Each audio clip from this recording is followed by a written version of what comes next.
नेपाल की पहाड़ियों से मेरा नमस्कार। मैं हर्षवर्धन कुमार, आप देख रहे हैं मेरा नया ब्लॉग। अभी हम लोग नेपाल में हैं और पहाड़ियों के बीच से आप सभी तक खुद को पहुंचाने की कोशिश कर रहे हैं। ये प्रिंस है, एक बाइक छोटी सी और एक छोटा सा बैग लेकर के हम लोग नेपाल निकल चुके थे 2026 के शुरुआत में।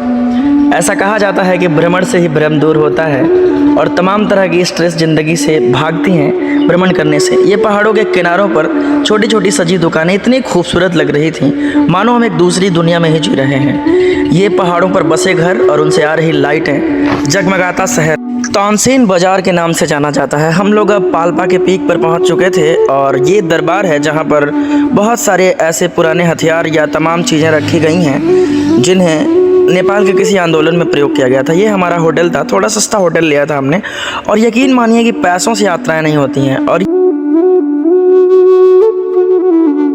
ये प्रिंस है, बहुत व्यवस्थाएं नहीं थी और हमें व्यवस्थाओं की ज़रूरत भी नहीं थी। यूँ तो अगर हमारे पास 4 व्हीलर होता तो हम बाहर ही रात गुजारते और जानते कि यात्राओं के दुख सुख क्या होते हैं। ये वहाँ की थाली है, सब्जियाँ या दाल वहाँ की भारत की दाल या सब्जियों से बिल्कुल भिन्न होती हैं।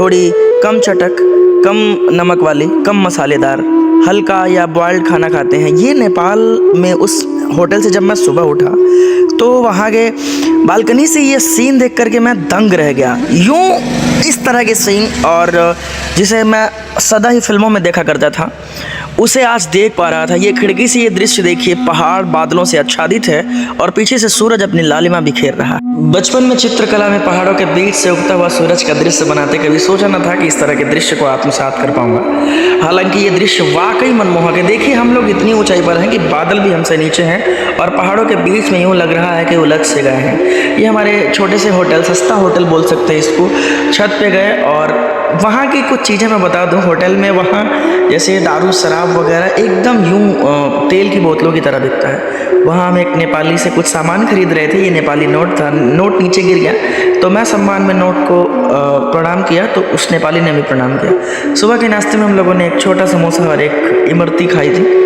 ये अच्छा है, मतलब कि वहाँ पर किसी तरह का कोई अवैध असूली नहीं करते हुए लोग, और इस तरह की महिलाएं वहाँ पर काम करती दिख जाएंगी। यूँ तो नेपाल की ये यात्रा मेरे लिए लगभग 10वीं बार थी और पाल्पा के लिए लगभग 3री या 4थी बार, लेकिन हर बार मुझे वो पसंद आता है। ये ऊपर दिख रहा तानसेन लिखा हुआ, जो आप जब पाल्पा चढ़ेंगे तो बहुत नीचे से ये लिखा हुआ तानसेन आपको दिखने लग जाएगा और फिर आप उसके नज़दीक आते जाएंगे। पहाड़ों के किनारों से कटे हुए रास्ते, सिंगल लेन है, एक तरफ से गाड़ियाँ आती हैं, दूसरी तरफ से जाती हैं। बाकी किसी साइड में गाड़ियाँ खड़ी हो तो बहुत तकलीफदेह होता है। ये चीड़ के लंबे लंबे वृक्ष और उनकी छाया से आच्छादित ये सड़क, आप यकीन करिए जिस सुबह हमारे वहाँ कोहरों से ढका होता है गांव या शहर, उस सुबह वहाँ सूरज की किरणें पहुँच चुकी थी क्योंकि हम काफ़ी ऊंचाई पर थे। फिर हम पाल्पा के उस पीक पर पहुँचे जहाँ से स्वर्ग जैसा दृश्य दिख रहा था। ये देखिए पीछे मेरे सिर्फ बादल ही बादल, सिर्फ बादल। यूँ लग रहा है कि बादलों से कम 8-10 फीट ऊंचाई पर हम लोग खड़े हैं और पीछे और वो सफ़ेद कलर की पहाड़ियाँ दिख रही हैं। पता नहीं वो कौन सी पहाड़ियाँ हैं और मेरा कैमरा उतना बेटर नहीं है कि उन पहाड़ियों को जूम करके मैं दिखा पाऊँ। वाकई ये दृश्य बांध लेने वाला था और हमें जल्दी भी थी क्योंकि वहाँ से रानी महल निकलना था और दिन में जितनी यात्राएं आप कर लें उतना बेहतर है क्योंकि नेपाल कम लोगों का देश है। तो सड़कों पर यात्रा करते हुए जब बहुत देर रात हो जाएगी तो आपको खुद ही डर लगेगा और पुलिस वाले जगह जगह आपको रोक के मना भी करेंगे कि आप यहाँ से आगे ना जाएं।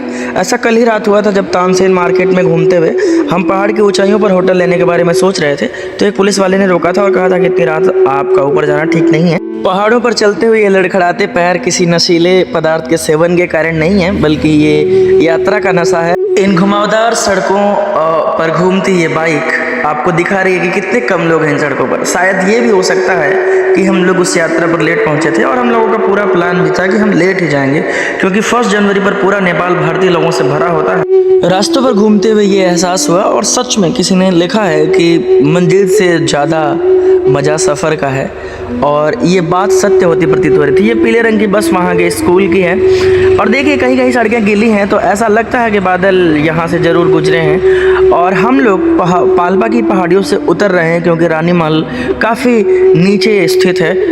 रानी महल के बारे में कहा जाता है कि रानी महल इस रानी के चले जाने के बाद राजा ने उनकी याद में बनाया, ठीक ठीक उसी तरह जिस तरह भारत का ताजमहल है। हाथों को सुन्न कर देने वाली ठंड में भी बाइक हम लोग चलाते जा रहे थे और कहीं कहीं बीच में बाइक को रोकना पड़ता था, क्योंकि हम चाहते थे कि बाइक में किसी तरह की कोई तकलीफ ना हो, क्योंकि पहाड़ की ऊंचाइयों पर बाइक में अगर कोई खराबी हुई तो बहुत बहुत दिक्कतें आएंगी।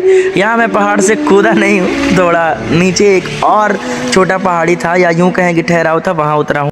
ये कैंपिंग यात्रियों के हैं और होटल वाले खुद ही ये कैंप बना कर देते हैं और उसका चार्ज लेते हैं। ये रहा रानी महल और ये पहाड़ों के बीच और वहाँ से छिछली सी बहती एक नदी के किनारों पर बना है रानी महल। वहाँ के एक नेपाली व्यक्ति ने बताया कि रानी के वहाँ हमला हुआ था, रानी वहीं पहाड़ की ऊंचाइयों से इसी नदी में कूद गई थी। राजा ने उनके याद में इस महल को बनवाया और अंदर जाने पर हमने उनकी तस्वीरें भी देखी। ये वहाँ के बच्चे कुछ बालू और मिट्टी को सान रहे थे। वहाँ संतरे अमूमन मिल जाते हैं पहाड़ों पर। ये संतरा ही था जिसे मैं अभी चेक कर रहा था कि वो गेंद तो नहीं। यहाँ एक दुकान थी छोटी सी और यही टिकट वगैरह काट रहे थे। इन्होंने कहा कि अच्छा बेटा, तुमको मैं दुकानदार बना देता हूँ, अगर वीडियो बनाने का शौक है तो तुम चीज़ों को बेचना और मैं खरीदूंगा। और क्या बढ़िया एक्टिंग करी उसने, सचमुच उसने अपनी दुकान में मुझसे खरीदारी की और सचमुच के पैसे दिए। इन सारे मोमेंट्स को प्रिंस कैमरे में कैद कर रहा था। मुझे बड़ा मज़ा आया और मुझे हंसी आ रही थी, मैं एक्टिंग नहीं कर पा रहा था। उसी की दुकान से उसको सामान देते हुए उसने चिप्स का एक पैकेट लिया। ये चिप्स का पैकेट नेपाली 50 रुपये का होता है। अगर भारतीय रुपयों में इसे जानना चाहेंगे तो 1.58 से आप भाग करेंगे, आपको पता चलेगा कि भारतीय रुपयों में उसकी कीमत क्या है। रानी महल पे हम लोग चढ़ रहे थे। आगे वहाँ एक काउंटर लगा हुआ है जहाँ पर हमें टिकट मिलेगा।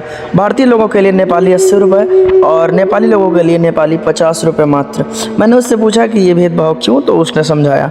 वहाँ पर उसने एक किताब दी और कहा कि रानी महल के अलावा भी और चीज़ें हैं जहाँ आप घूम सकते हैं। रानी महल की किताबों के साथ मैं रानी महल को दिखा रहा हूँ कि जो चीज़ें अभी किताबों में छपी हैं हकीकत में वहाँ मौजूद है। एनजी के लड़के इन इमारतों को देख कर कहेंगे कि क्या ही खाक बनाया था और क्या इसमें ऐसा है जिसे घूमना चाहिए। तो उन बच्चों को ये याद रखना चाहिए कि ये जब भी बना उस समय चीज़ों की कितनी कमी थी, संसाधनों का कितना अभाव था। ये अपने आप में कितनी बड़ी बात है कि नदी के किनारे और पहाड़ों की ऊंचाई पर जब कोई आर्किटेक्ट, कोई इंजीनियर नहीं हुआ करता था, तब उस ज़माने में इस तरह के कामों को अंजाम दिया गया। ये वहाँ की रानी थी और राजा थे। बहुत सुंदर तस्वीर नहीं है क्योंकि मरने के बाद किसी चित्रकार ने बनाया, उस पर उसने अपना नाम भी लिखा था, मैं नहीं पढ़ सका। ये वहाँ राजमहल के कुछ बर्तन रखे हुए हैं तांबे के और कुछ मूर्तियाँ हैं। और सबसे अच्छी बात यह है कि मतलब कुछ देवी देवता जो भारतीय हैं या ज़्यादातर वहाँ पर उनकी मूर्तियाँ आपको दिख जाएंगी। वहाँ जाने पर ऐसा लगता नहीं है कि वहाँ के पूजा पाठ के जो व्यवस्थाएं हैं वो भारतीय व्यवस्थाओं से भिन्न है। ये वहाँ की खिड़की खुलते ही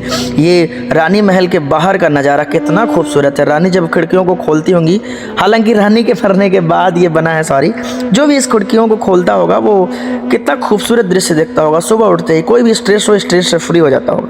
पिछली बार पाल्पा हम लोग आए थे तो हम और धन्नू भैया और रामशरण भैया इस नदी में स्नान किए थे, लेकिन इस कड़ाके की ठंड में इसमें स्नान करना खुद को जमा लेने के बराबर था।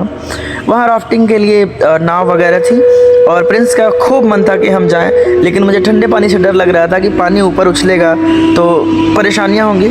लेकिन उसके कहने पर मैं पहुंचा और यहाँ पर नेपाली 300 रुपये लेते हैं वे लोग, और इस तरह की एक जैकेट जो आपको डूबने से बचा सकती है देते हैं। ये एक लड़का है जो अकेले इस नाव को ले जाएगा। लगभग 10 सवार थे बच्चों को लेकर के, और नाव को पानी में उतार दिया गया है। नाव चलाई जा रही है। मुझे बड़ा आनंद आ रहा था सचमुच और अच्छा लग रहा था। पानी इतना नहीं था कि कोई गिरे तो डूब सके, और उसके ऊपर से ये तमाम तरह की सेफ्टी थी आपके पास। वो नाव चलाते चलाते बीच में चप्पू हम लोगों को भी दे देता था।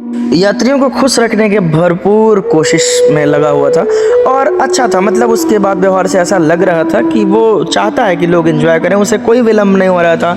लोग नाव को लेकर के उसी नदी में घुमा रहे थे, डुला रहे थे, जिसको जितना मन उतना चप्पू चला रहा था और किसी तरह की कोई रोक टोक नहीं करता था। वो खुद ही कैमरे लेकर के वीडियोज बना दिया करता था। उसे पता था कि लोगों के लिए ये मस्ती का विषय है और जिन चीज़ों को वो कैमरे में कैद कर लेंगे वो जीवन भर के लिए उसे देखकर इन चीज़ों को याद करेंगे। प्रकृति की ये खूबसूरती वाकई अपने आप में समा बांध देने वाली थी।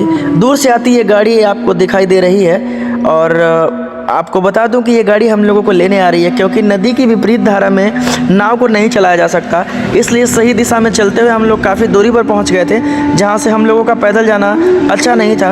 अतः वे खुद ही, जिन लोगों का वो नाव वगैरह है, उन लोगों ने गाड़ियों की व्यवस्था कर रखी थी। ये नेपाली व्यक्ति हैं, गाड़ी यही चला रहे थे। और मम्मी को जब मैं ये वीडियो दिखा रहा था तो मम्मी से बोला कि मम्मी मैं गाड़ी चला रहा था, बीच बीच में इसको दे रहा था। मम्मी हंस रही थी। नेपाल के ये मेहनती लोग देखिए कितनी सारी लकड़ियाँ एक बार बांध के चला आ रहा है। फिर हम एक ठहराव पर रुकते हैं वहाँ से निकलने के बाद, और ये पकौड़ी जिसके बीच में छेद, आई थिंक मेंदू बड़ा के नाम से जाना जाता है भारत में, इस तरह का कोई। फिर हम लौटते हुए पहुँच गए भैरवा, जहाँ मौर्य रिजॉर्ट है। यहाँ हम लोग पहले भी आ चुके थे और ये गैम्बलिंग होती है यहाँ पर। वहाँ हम लोग बहुत इंजॉय किए, अंदर की लाइटें और वहाँ जुआ खेलने वाले लोग। ये रास्ता है रात का जब हम लोग गाँव लौट रहे हैं सिसमा से घर के लिए। धन्यवाद।